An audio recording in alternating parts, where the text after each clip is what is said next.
Our ego is really the thing that brings on glossophobia. It is the fear of the unknown. And when we're in a situation and we find it hard to really be ourselves, it's because we don't know how people are going to respond to who we are. A root problem for why people can't be themselves? Lack of communication. So tell me more about that. The biggest issue in communication is the belief that it's actually happened. And if the leader communicates something and the employees don't feel like they can provide feedback, that is very much a leadership problem. That means you haven't laid the foundation for your people to feel safe. How easy is it for you to tell someone the truth when you know it's going to hurt them? Choose your words carefully, because as a leader, we have the opportunity to always be building. I offer that you sit with that and figure out what it is inside of you that has you feel that way about that person. Okay, so I'm with Leslie Maxie. I appreciate you joining me. She's a 1988 U.S. Olympian, journalist, an entrepreneur, an international keynote speaker, and she's been a journalist for ESPN and Fox Sports, CBS, and NBC.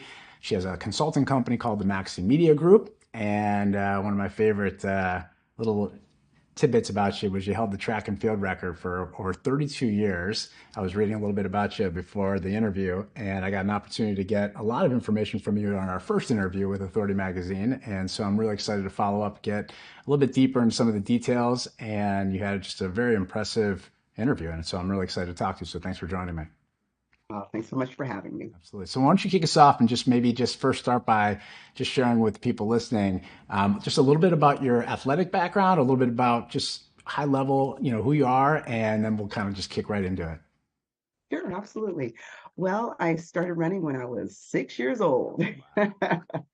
And it was at a time when, my brothers and my cousins were doing it, and I couldn't stay home alone. So I just sort of by default kind of became a track runner, but fell in love with it pretty early on. And when I was 10 years old, I decided I was going to the Olympics. Wow. Didn't have much proof, but I knew that it was something that I kind of had a vision for my life and was able to accomplish that. But yeah, so I've been in athletics all of my life, been in entertainment since I was like 9 years old. I started reporting, and it's such a joy to be able to continue in those areas, even all these years later. It just really feels like an extension of who I am and how I show up in the world. So cool. I'm curious, when you look back, how much of your ability to see yourself and like want to be an Olympian, how much do you think that had to play? Like if you think about visualization and people talking about how you can actually become something before you become it. Did it play a role for you? Was it, or is it just a dream? Yeah, no, it plays a huge role. It played a role in my life. It plays a role to this day. I very much can see myself like when I started in television, I saw this show. It was called Kids Watch, Kid Reporters, and my mom used to call me Newsy instead of Nosy because I was in everything, all in her business. And so when I saw the show, it was like a light bulb went off in my head. I was like, this was for me. I mean, like I felt like they had actually built it for me because never was there a kid that was more devoted to getting the information, getting the facts. I love to engage people in conversation, and that's really been a hallmark of my life. Even as the Olympics as an example. I was 10 years old. I just said, and my cousin was her name was Marion Franklin, now Boughton. She was a runner as well, and she had gone to her first junior national team. And so, for context, you have junior teams, senior teams, and Olympic teams. And every summer, some iteration of those teams will be traveling around the world. So she went to her first one. Now, I didn't know that it wasn't the Olympics. She came back, she had red, white, and blue sweats, and it said USA on it. That's all I needed, Chad. And she got back the day of our AAU nationals. And so she came to the meet, and I ran anchor on the 4x400 relay. And that's generally the last relay of the meet. A track meet will start with a 4x1, it'll end with a 4x4. And so I ran anchor and got the baton in like fourth place, and did the Miss Pac-Man, chomping them up until I got to the person. and won the race. And I was, so tired and dramatic and everything. And there's pictures of me like my mom and my brother are helping me off the track. And at one point, I'm laying in the middle of the infield, and my cousin comes over, and as casually as you can possibly imagine, she unzips her sweatshirt, takes it off, and tosses it on me. And she says, "One day you'll earn your own." Wow. Wow. That was catnip for a 10-year-old. Yeah, no doubt. No doubt. And I started to envision myself as an Olympian. But what I say now is I should have envisioned myself as a gold medal winning Olympian. Specificity is important, Chad.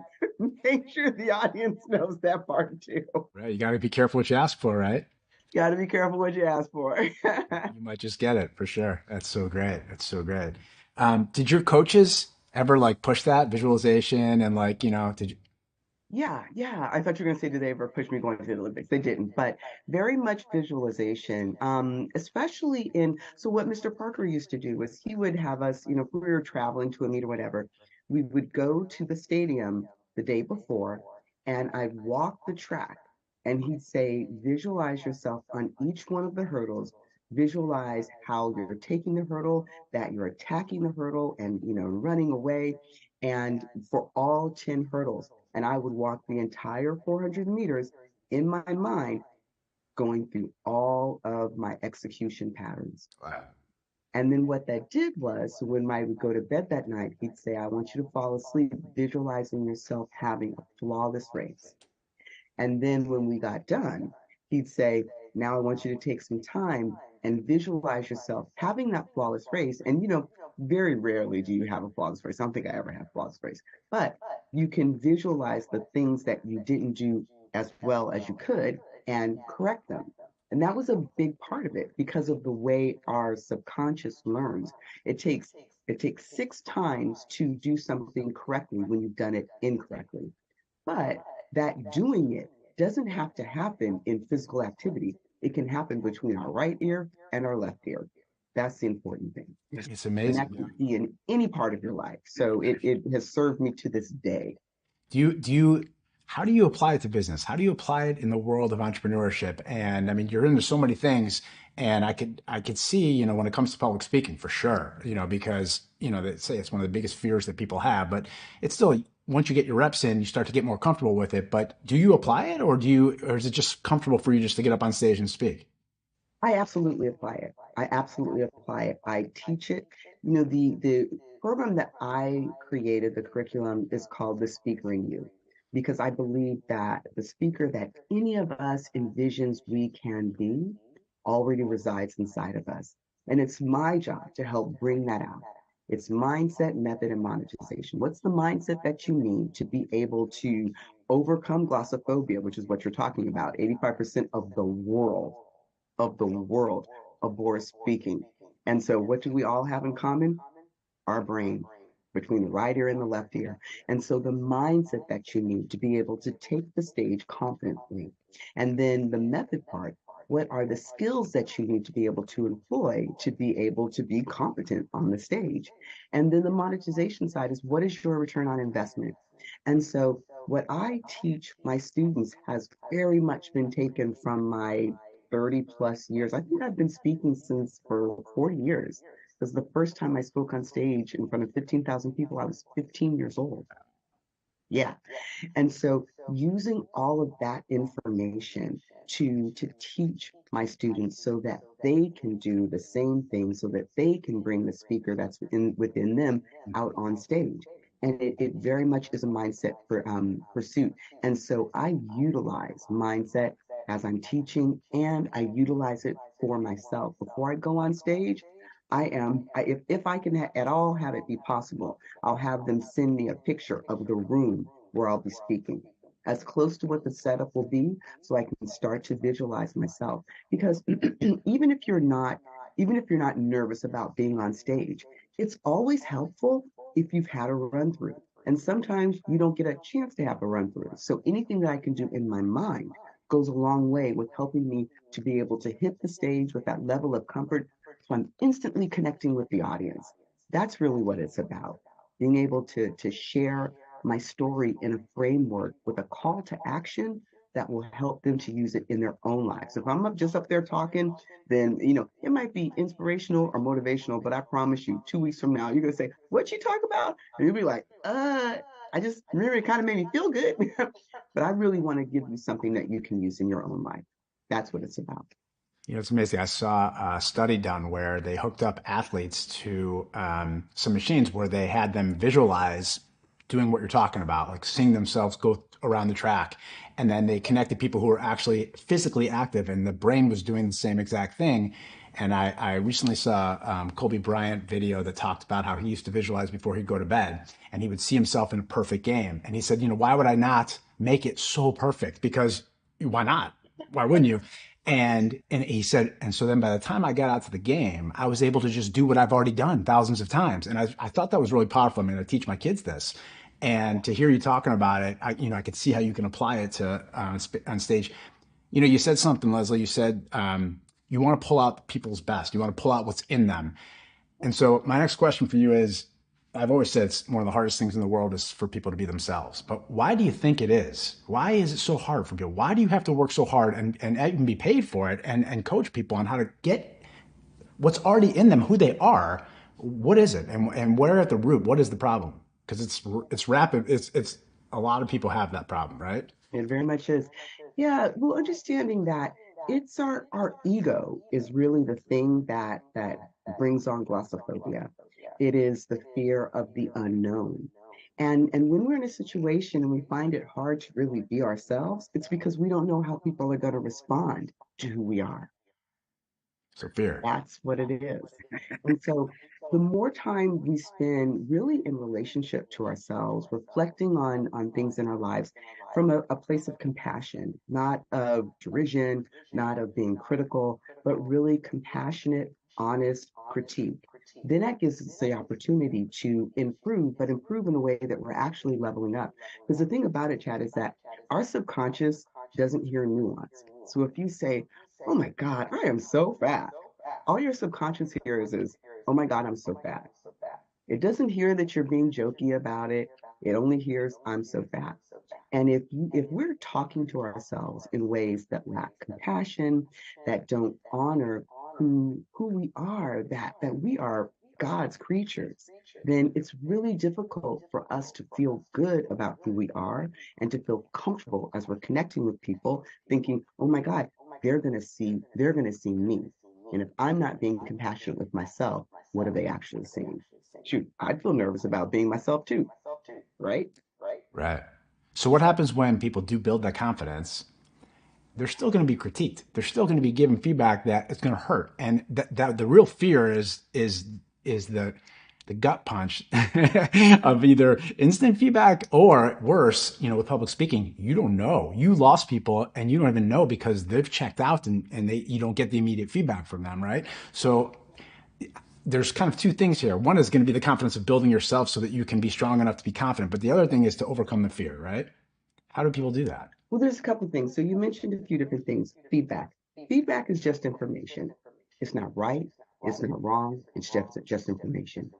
And when I talk about bringing out the speaker that you envision, it is already inside of you. And so I can give you critique. Now, critique that's done compassionately and honestly in that order is information that you can take in and determine what you want to do with it.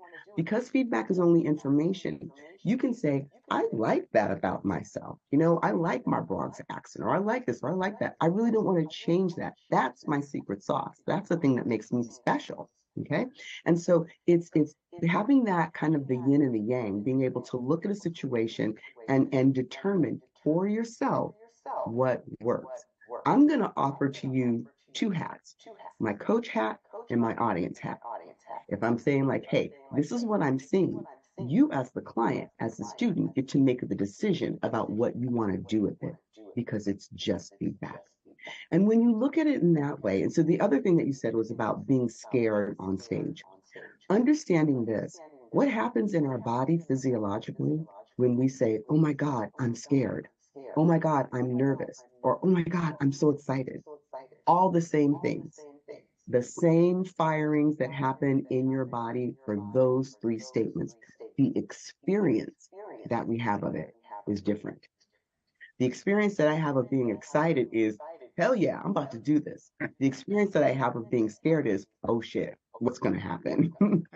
And how you get yourself to that point is in your preparation.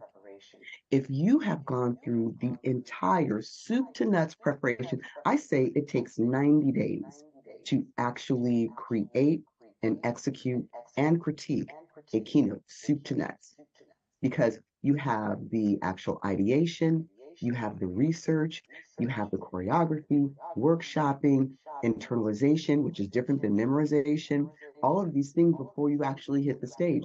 And if you give yourself the time and are working in a place of urgency, not frantic, urgency meaning I'm staying on top of this, I'm leaning into it. You get through that 90-day period and you've given your keynote, you've done your critique, because that's how you get better, you've done your critique, you can say, I did everything that I could do to stand. And what it also does is it puts you in a position where when you're on stage and you have a roadmap that you're following, but every now and then when I'm on stage, I'll get a download where like God will be like, go in this direction. Okay, hey, and blah, blah, blah, blah. And then I can come back to the roadmap. But that's because I'm so prepared that it's beyond the point of memorization. You've seen people when they're talking, and it's like, so I'm here and I'm doing this, and you're like, damn, this guy looks like a robot. Right. That's memorization. Right. Internalization is when you're actually embodying what it is you're sharing. And that takes some work. But if you put the work in, not but, and if you put the work in, you will have the outcome. And irrespective of what the feedback is, after you've done all you can to stand, you just stand. Tell me about the work. What does what does that entail? Putting in the work. It sounds great, but most people don't want to do it. Right. Well, who was it? Was it Nick Saban who said he did this interview and he went deep into how he evaluates and recruits players. And the reporter at one point said, why are you sharing these trade secrets? These are things I've never heard of before. He said, I can share these things because 98% of society is not willing to do what I'm willing to do to have the outcome. Right. That's the difference. So I don't have a problem sharing any of this because you have to be willing to do the work. You can pay for a training with me, and trust me, it's going to cost a pretty penny. But at the end of the day, all I can ever do is have the two hats, your coach and your audience. You, Chad, will have to do the work. And I promise you, you can, and I'll coach you through it. When people come to you and they want your help, they want your guidance, right? What's the theme that you kind of see? I mean, let's stay on the topic of fear because I think it's one thing to get up on stage and it's pretty normal for people to be freaked out, because, especially if they haven't done it, right? And it's just, even if you have done it, you're always going to get the nerves, right? Just like an athlete is always going to have the butterflies, but you can feed off of it when you get the right mindset. But for a work environment, there's a lot of other nuances involved with authority figures, your boss, your coworkers, avoiding conflict. I mean, there's so many issues. So people come to you and they want some help. They have someone who's got a strong mindset.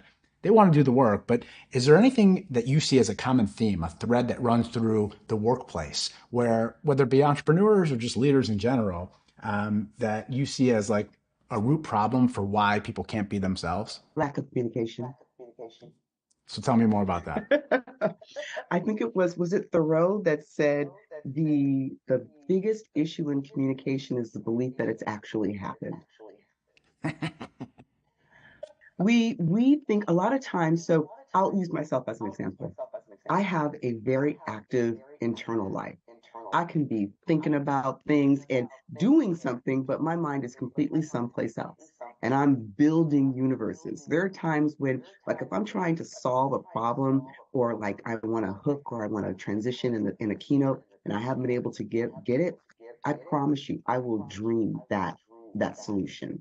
That is not an unusual thing for me. Now, here's where it becomes a problem. I have worked for NASCAR and Formula One. I'm a little bit hard of hearing. And so I went to be evaluated. My husband came with me because it's frustrating for him. And he's like, babe, you don't listen to me. And I'm like, I didn't hear you. So I went to the doctor, and I got the evaluation. She said, yeah, you do have some pretty significant hearing loss. She said, but there are some things that he can do.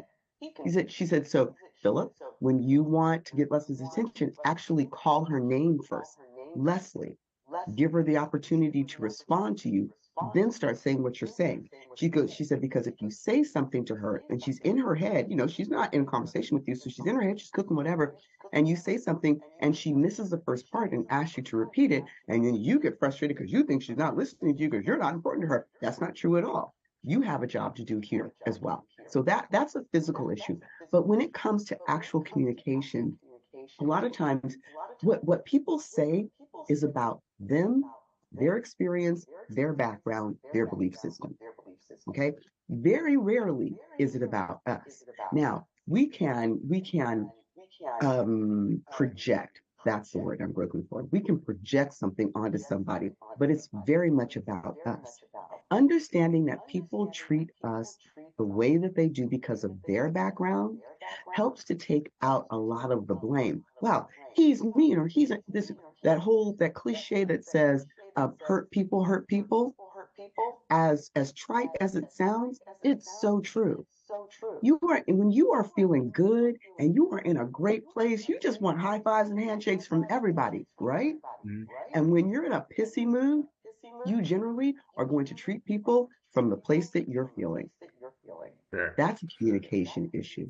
So understanding that people treat you how they feel and based on their background and their history takes a lot of the blame out of it. So I can be like, wow, this person actually isn't he's not mad at me, or he's just having a bad day.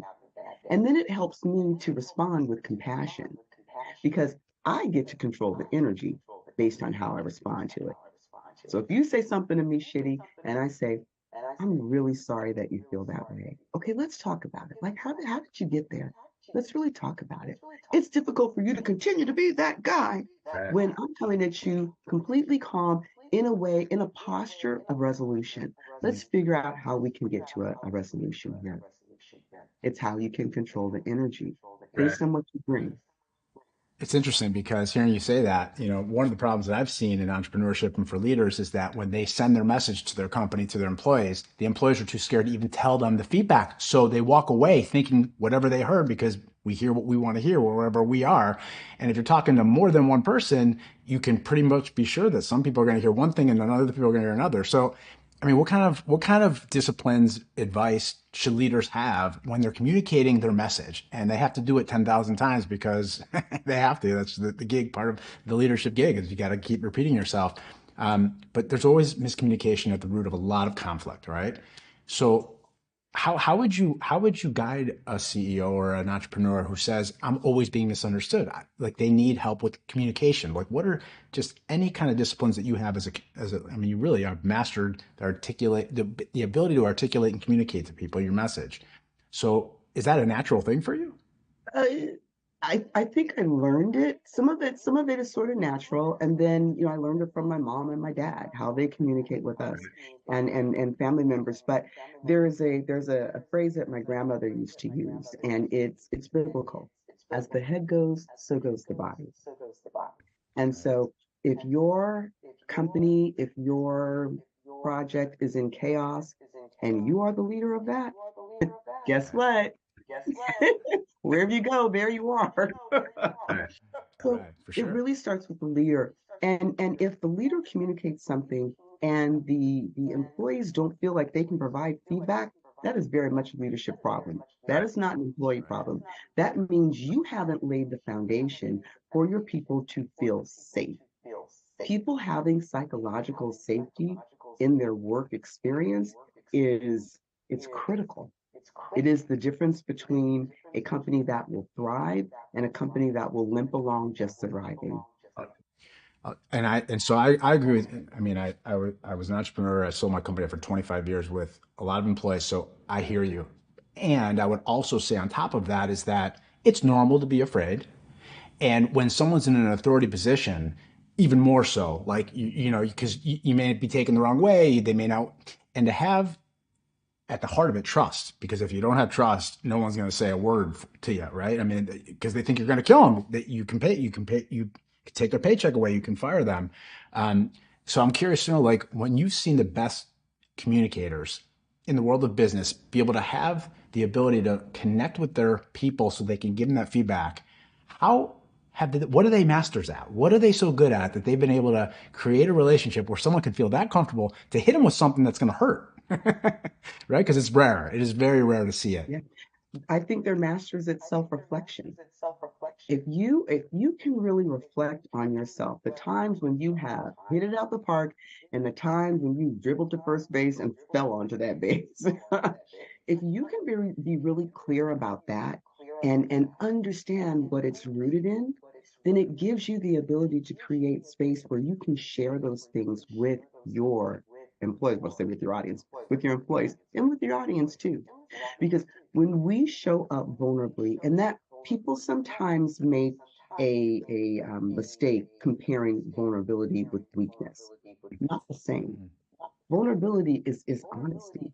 It's being honest about about humanity, the fact that we are all human.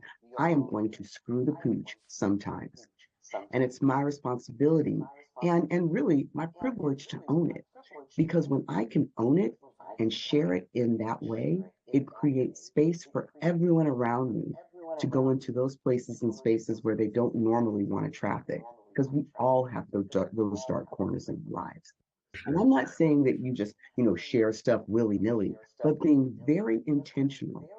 When I'm talking with someone who is struggling in a particular area, I'm going to share first about how I have struggled with that or something similar. So I can create some alignment so that they feel safe. Wow, this person understands me. They get me. They get that I'm struggling right now. And together we can figure out a solution. And the solution sometimes might be that you are not the right person for this role, but everyone has value. Everyone has value, and everyone wants to be in a place where they can thrive and they can feel valued. How can we figure that out? Would you That's describe the difference? that's How the would you key. describe the difference? How would you describe the difference in vulnerability and being transparent? Being transparent, so I can be transparent about the incredible things that I've done. Dude, I held a world record for 32 years. That's pretty wonderful. But when I say things like that, what it does is it creates a space, what I call speaker island syndrome. You're on an island, your audience is on the shore, and my job is to create a bridge of connection. And so people might look at me and think, she doesn't have any problems. She's figured it all out. She did all of these things. And so it's my job to create, to share vulnerably so that you can feel connected to me because we've been connected in things that are difficult. So to me, the difference between transparency and vulnerability takes courage. And courage usually means sharing the things that aren't wonderful, the things that aren't great, the things that haven't gone Right. well. Right. I hear you. I think, I think being vulnerable and transparent, I think is one of the best leadership qualities that a leader can have because it creates the bridge. And I think people have to see that you're human and you're not just the boss, right? So I think it's an important quality and a great point. You had made a comment in our first interview about your husband and about, I forgot exactly what it was because I reviewed these notes when I first booked this interview. Something about being able to be yourself and tell the truth, like hit the truth. So how easy is it for you to tell someone the truth when you know it's going to hurt them? Well, so back to training my students. When I first start with my students, I give them the paradigms. These are the things that underpin everything that we do. And one of them is, to improve as a speaker, you have to critique yourself. You have to critique yourself. You have to be able to see, like, what does my face look like when I say blah, blah, blah? What does it look like when I spread my arms out? All these different things you have to be able to look at. And what I say is, you cannot, at least in my presence, I will not allow you to speak about yourself in a way that you wouldn't talk to someone that you love, revere, and care for. Okay. And so that is really the basis of it. And when I think about I'm sorry, can you give me your question again? Just like the ability to tell someone the truth when you know they need to hear it, but it's going to hurt them. Yes. Okay. Everything, everything can be spoken in love. And if I'm telling you that you can't speak about yourself in non-loving terms, then how am I gonna turn around and speak about you in non-loving terms? And that doesn't mean it can't be truthful. it has to be truthful, it has to be honest, but it has to be honest and compassionate. That's how you can tell people difficult things. Because the thing about it is, if you tell somebody something that's true and you say it in a way that is negative or is harsh or mean, it's still gonna land, but it's gonna land and it's gonna land like a bomb. Okay, so you're also blowing up that person's internal life. Right. I can tell you something that is truthful and tell you in love, and it will land like a 1,000 pound feather. A feather is still going to lay like this. Right. And it gives you the opportunity to have it resonate, but it also can take root in a way where you can then grow something that's going to be productive for you to make that change, whatever it was that the feedback was around. It can always be delivered in love. And I will challenge leaders to do that. What if they what if they don't feel that though? Like you have employees, I'm a manager, and I've got a bunch of employees, and there's three people who are underperforming. I'm getting pressure, and I need to hit them with whatever performance reviews. Typical what happens in an office environment. And I don't want to sandwich in good news, or bad. I don't want to play the game. I just want to tell Yeah. the truth. But if I don't like the people, how do I don't want to be fake, right? So like, how do you hit without throwing the bomb? Yeah. Why, what is I return and ask you, what is the benefit of hurting them while sharing news that may not be positive? So so I would say if we were to kind of dissect the conversation, let's just hypothetically say that we're not hurting them, but they're hurt by just what they heard. So sometimes the truth is going to hurt, right? You just need to hear they have a blind spot, and maybe just we'll use an example. So someone is constantly either interrupting or cutting people off during meetings, and I need to hit that person, and they're very sensitive. And no matter what you say to them, they're always they're just a sensitive person, and so it's like I can't win as a leader. Do I have to dance around that, or as a leader, can I hit the truth, do it with love, and know that it could crush Yeah. somebody? I don't think you have to dance around it. We have vocabulary, and I can think of four words that have the exact same meaning, and they will have different impact based on the words. Choose your words carefully. Choose your words carefully, because as a leader, we have the opportunity to always be building. And if there's somebody that I don't like, I'm going to ask myself, what is it that that person is bringing out in me that has me? Right. Yeah, because usually, like I'll use my children for example. Greatest teachers I will ever have. They will bring something up, and I'll be like, I can't believe you did that. If I really think about it, that actually lives in me too. Right. And it's something that I either don't like or I'm ashamed of or whatever. And you can't turn away from your children because they're your kids. Right. Now, you have an employee that prickles something inside of you. I offer that you sit with that and figure out what it is inside of you that has you feel that way about that person. That's a good point. Okay, let me just switch gears a little bit because I don't want to run out of time. But you have battled in your athletic journey with some injuries and having to bounce back. Can you tell me what you learned about the process of having to bounce back and going too hard, taking on too much, and then applying it to the world of work? Falling at work, taking on too much, having to rebound. Like, what are some of the similarities, and what have you learned over the course of your career about how to bounce back for people who are, just pretty much burning themselves Yeah. out right now?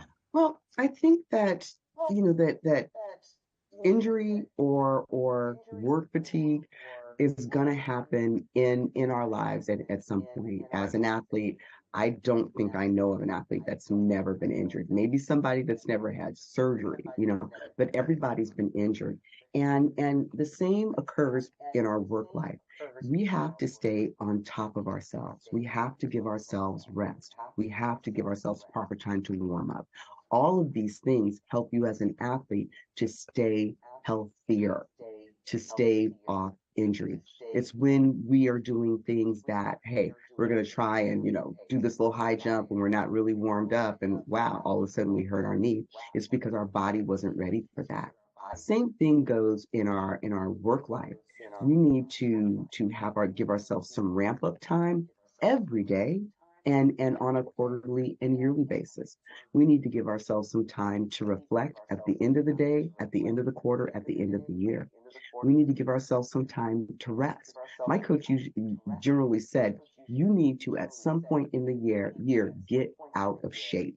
You need to get out of shape because your body can't stay in that finely tuned state all the time. Same thing occurs in work. That's why people get burned out because they're working on such a high level that their body, does what was it? Duran that said, no mas, no mas. Right. Yeah. At some point, your body, your mind, your psyche needs a rest. That is as much a part of your journey and being successful as being on 10. You have to take some time when you're on two and you're not doing anything, you're not working your brain, you're not working your body, you're not striving, you're not strategizing, you're not planning. You are just in that state of bliss that is 100% without activity. Your I remember. body needs that. I remember. I remember. I've had a coach since 2010, and he used to say to me that you have to find time to be Yeah. unproductive. Because if you're always on, you got to find time. You got to find. He used to say that's why you have margins on the edge of a book because it doesn't run off the page. It gives you cushion. He's like, you put cushion. And even in your calendar, you have to be able to put cushions in so that you don't get too, you know, bogged down in your schedule. Can you, instead of asking you, how you handle work-life balance, and I personally have a problem with balance because I think depending on what stage of life you're in, you're going to be either, I mean, if you just had kids, you're not going to be balanced. And if you just start a new career, you may not be balanced.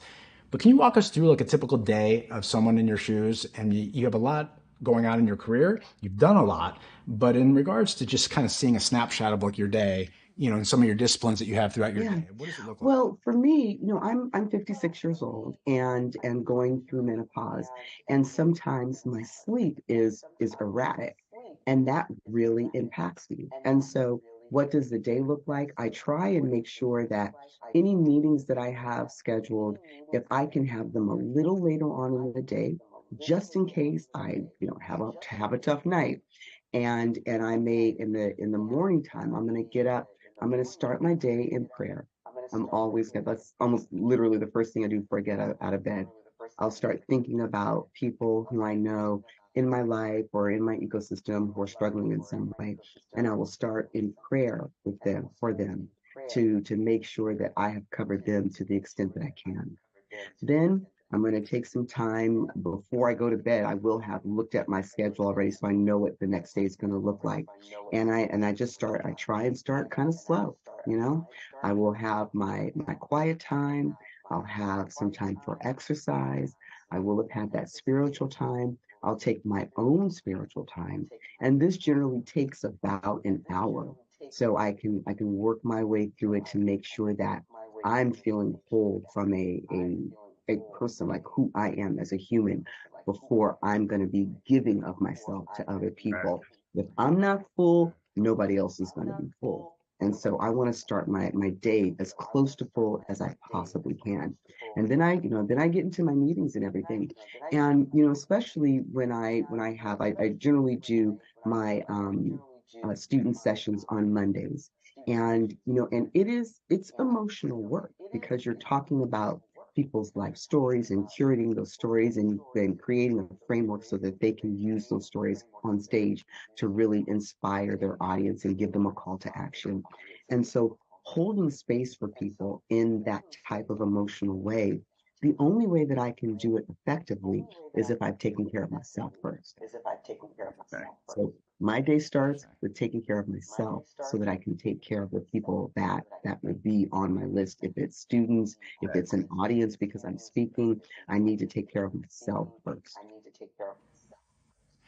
Self-care, obviously is an important thing because to your point, how are you going to be able to give if you haven't taken care of yourself? People burn themselves out. There's also the balance of, sometimes it looking as if to other people, not that it should matter so much, but it can look selfish if you're doing so much for yourself. I mean, I work on myself a lot. And, to some people who it's not their thing, they may have a different opinion of it. So do you have a way of like, in your own way of processing self-care and taking care of yourself, having your time, knowing when enough Mhm. is enough, Yeah. and So being for me, it's I have to sort of schedule things. So, if I start my day in that conversation with myself about where I am spiritually, where I am emotionally, where I am physically, and I'm doing the things that I need to do to make sure that my tank is full. Put it this way, anybody that says I'm doing too much, one, they don't really know me. Two, they don't know how much is required of me on a daily basis, what I give out. And understand this, I love my work. I love what I do. And it takes a tremendous amount of effort and diligence on my part.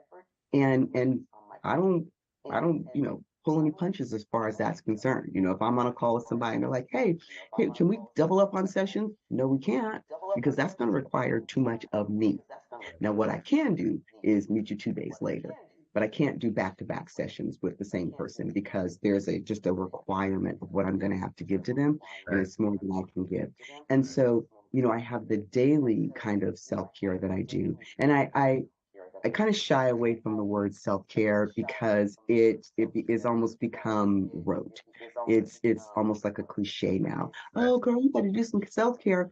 No, you really need to know what self-care looks like for you. right, And if you do, it may not show up in the way that it does for somebody else. So there are things that I'm going to do on a monthly basis. Like I have a subscription to a massage studio. So I'll go in and get massage because that's something that's really, really important to me, and understanding where I hold stress in my body and the things that I can do to try and de-stress. Little things like, looking at Netflix before I go to bed. It just sort of helps me just kind of decompress and I lay down and I'm like, boom, mindless. And right, so different things that I can do, but it starts with being self-reflective and asking yourself what you need, right. because what I need is going to be different than what you need.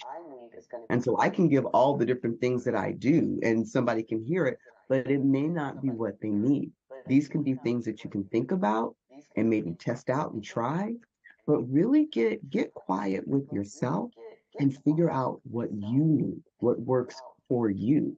Like my mother can't stand massage. She's like, oh, it gives me the creeps to have somebody's hands on me like that. Okay, that's not gonna work for her. That's actually gonna stress her out. So it's like to thine own self be true. Right. And that comes with self-knowledge and understanding. You had mentioned your age before, but I'm curious, how old do you feel? Feel 56. Really? You feel your The age? thing about when people say to me, "Oh, you look so good for your age," I'm like, "Huh?" That's actually not a compliment. And here's the thing. I love the age that I am right now.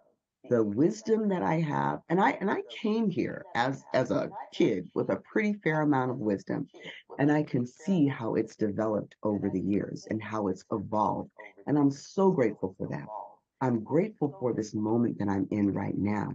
And so when I say I feel 56, and that's pretty freaking good, and that's not even the word I want to use. I love where I am in my life. I love my silver hair. I love where my body is. I love how I love it. I Blessed. feel 56 and I'm damn glad for it. Yeah, you're blessed because I don't know if a lot of people probably can't say that. So it's nice. It's nice. I love the confidence and the awareness of your wisdom because of what you've experienced. I'm curious to know if there's anything that you believe that other people think is Thing crazy. that I believe that, oh, I know everything's always working out for me. That is my motto. Has that always been a Everything's motto of yours? always working out for That's me. great. Has that always been a motto of yours? It's Is that literally, always been a if I could leave my chair and pick up, I have a little picture and the script is written out. And here's why I believe that. It doesn't mean that I haven't had tremendous struggle, deep struggle, some, pardon me, fucked up shit that's happened to me. And the perspective that I choose means that it can actually work in my favor. And I would never wish it on anybody else. But it is my life. not but, and it is my life. When you say but, you negate everything you said before it. And it is my life. And every single day that I wake up on this side of the grave is an opportunity for gratitude. And gratitude is being grateful for everything. So if I can look at something that's happened to me, something that's maybe not wonderful, and figure out how it has worked in my favor. And if it is just surviving that, if it's surviving that and figuring out a way that I can thrive, then everything is working out for me. Mm. I think the example that I always use is missing the Olympic team when I was in high school. If I had made the Olympic team, that would have been a whole 4 months worth of work. And I wouldn't understand the process that's necessary sometimes. And that's not to say that great things don't happen every now and then. Hey, even a blindfold squirrel gets a nut every now and then. Right. But the process, we cannot shirk the process. We always, always will have to, on some level, be in process and to understand it and to be able to make our way through to that thing that we achieve at the end. That is the gift that keeps on giving. Very cool. It's the gift that keeps on giving. So, yeah, everything is always working out for me Very because I cool. have a new day to achieve something Very that cool. I didn't even have a chance to envision yet, but it's coming. That's very cool. So let's just end real quick. So you said you keep using the word students. So can you just tell us real quick, one, how do people find you? And what is it that you're actually doing to help people? Is it about public speaking? Is it about leadership? What kind of a coach are you? And just kind of give our listeners a little bit of a Yeah, sure. inside look at what So you're doing. I train athletes, executives, and activists who are front facing to the camera or speak from the stage. And so that can be a CEO who is called to do conversations with other CEOs, or they really want to level up their skill, or they're being called on to do an industry wide keynote. I would be the person they call on. Got If you're an activist and you're having a moment, and all of a sudden, you're in the press and you're doing interviews and you're speaking from the stage, I'm the person that would do that. And it's the combination of it. Really, it's taken from my life. It's media training. So that's me as a reporter taking my skill and putting it into curriculum form so I can teach people how they deal with the media. It's keynote speaker training that's extrapolating from my 40 years of experience on stage, all of the different things that you need to be able to master so that you can have the mindset method and the monetization, the return on the investment. And how can you find me? Well, you can find me at Maxie Media Group. It's maxiemediagroup.com. I don't do much, if any, advertising for my speaking services. I've got a waiting list as it is right now, and it very much is word of mouth, but it has always worked for me, and I've never been at a lack for clients. So yeah, so reach out. I mean, it's very customized work, and it meets you where you are based on the needs that you have as an individual. You have a very powerful mindset. I love it. I think it's just so great. You just have a lot of clarity, and it's obviously why you're successful in what you've done, and it's incredible from an athletic perspective how much of a foundation it builds for you, and having these coaches build into you the way they have, and now what a gift that people get to get that from you. So it's a beautiful thing. So I applaud you for that. It's so nice. Well, I really appreciate you sharing everything with me today and spend some time. This will complement our first interview very well. And yeah, I wish you nothing but love and the best of luck with all of your endeavors and everything that you do and all the people that you're coaching. Thank you so much. And thank you so much.